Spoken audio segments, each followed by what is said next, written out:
Beautiful. Please welcome to the stage Dónall Dempsey. Yes, that's me. This is a delightful little ditty called AUTOPSY. You made the opening incision with almost clinical precision. Took the heart out, found it wanting.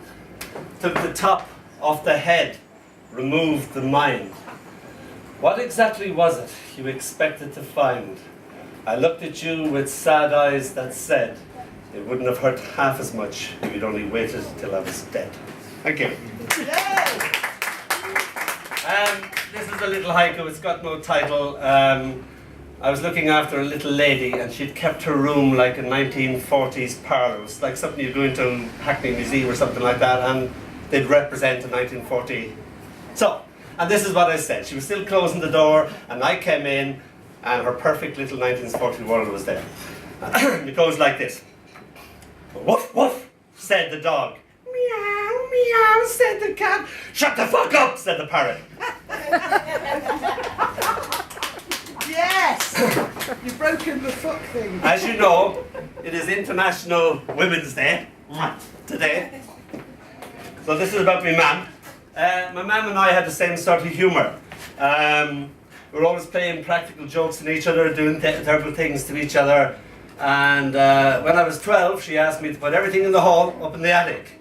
So I got the ladder, and I put everything in the hall up in the attic. All the boxes she wanted up in the attic. Then I rolled up the lino, I put that up in the attic. I put the crate of milk up in the attic. I put the ladder up in the attic. I put me up in the attic.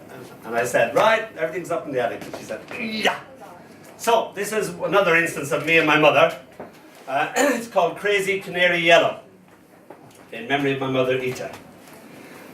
Bright, skin tight, a crazy canary yellow. Jeans, my pride and joy. My first Versace. Took a lot of balls to wear them, but I got them. My mother hated with a vengeance then. Hated to pieces then. Until one morning early, up at the crow of the cock, I cut them myself to pieces. Snick, snack, snigger the scissors, good for a laugh. Threw the shreds of the treads up upon the roof. Let an hour or so pass, and then discovering my own, the devil's handiwork, accused her of the dastardly deed. Who else, I said, who else wanted the jeans dead? Who hated them with such a passion to do such a thing? Maybe, she thought, I did it in my God forgive me sleep. Although I know I didn't do it, it's what I would have wanted done. After hours struggling like a worm, I let her off the hook, confessed that it was I that done them the jeans in. She annoyed at the spoof that took her in, but delighted at the demise of those damn things. The hearty laugh of then, the feeble smile of now, as she, here in this hospital, tries not to die. Thank you. A very special lady in my life here, called Janice. This is about her. This is how we met. I've got a more vivacious poem, which I shall not read, about kilts and erections and stuff like that. I left that one safely at home, so I'm not even tempted to wear it. This is called, we met in Stratford, by the way, and we were invited to a gig, and the organiser said the gentleman can only come if they wear a kilt. So I turn up in the full regalia, and nobody else does. And it's 90 degrees heat, and I am suffering. I take off everything except the kilt, and that's when I met this young one here. So this is called Then Play On. Here in my over 50s, the chance at last to be the teenager I never was. Why must I be an over 50s in love?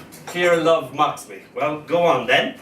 It's never too late to be. Love advises me, the you should have been. I step out on the high wire, an awed audience of past me's. I'm right behind you, whispers love. I threw myself into the air and you were there, the flying trapeze of sex. The roar of the grease paint, the smell of the crowd, love laughs out loud. Now in a Stratford Park, love comes easy and slow, time looks the other way. What relish is this, I say?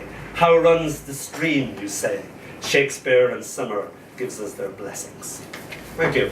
It was Mr. William Grimm's, I don't know, 170th birthday or something like that. He of the other brother who wrote the fairy tales.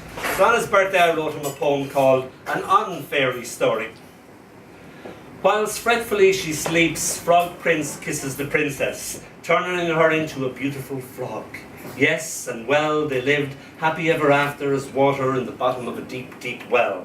What kind of fairy story were you after? Ah, the grim human kind. Frog Prince and Frog Princess, happily about a bit, eating delicious ribbon flies. Oh, how our love has spawned. Tadpoles will be tadpoles, I suppose.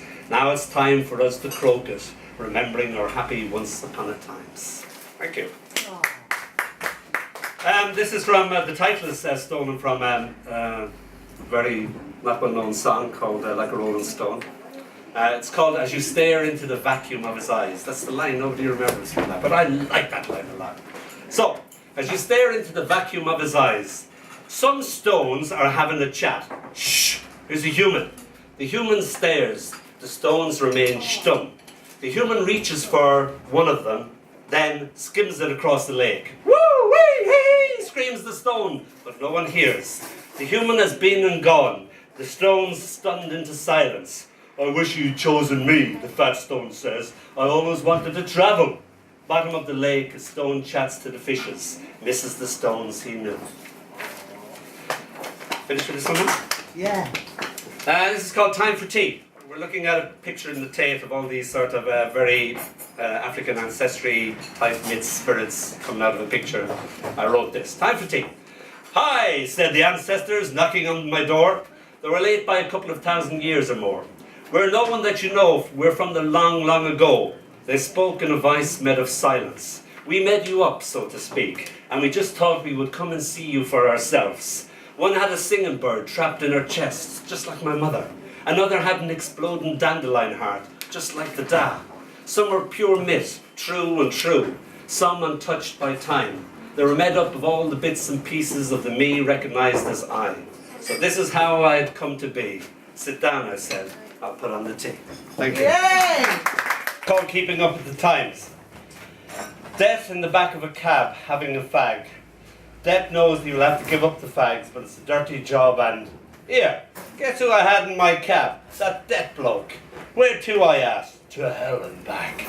What's with the black robe on the side, I ask. You need an update, mate. Death takes on board what I says, pays his fare, changes into a banker. Thank you.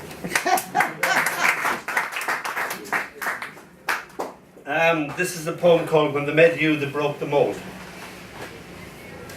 I sit and gaze, amazed, as you create a rubber mould of your vulva. You ask me what I think. I blink and grin. It's something else. But what's it for? It's for you, because I love all the things that you do to it. I smile, well, all right. For years, your masterpiece held pride of place above our mantelpiece, created heated debate over how much was too much or how far was too far, or, as Mel said, it oughtn't to be allowed.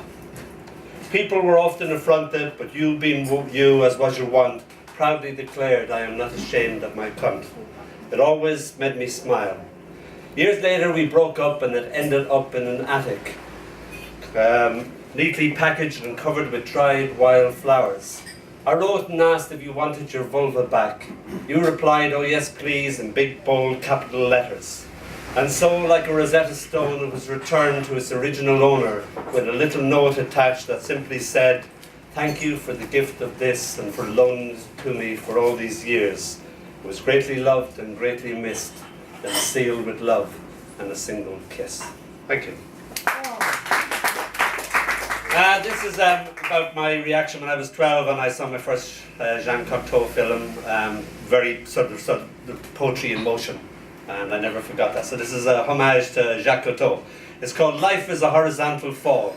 Come, said the poem, take me by the hand and lead me inside myself, finding the right words and binding them together so that it became a teardrop that couldn't fall, like a lie that was the only truth.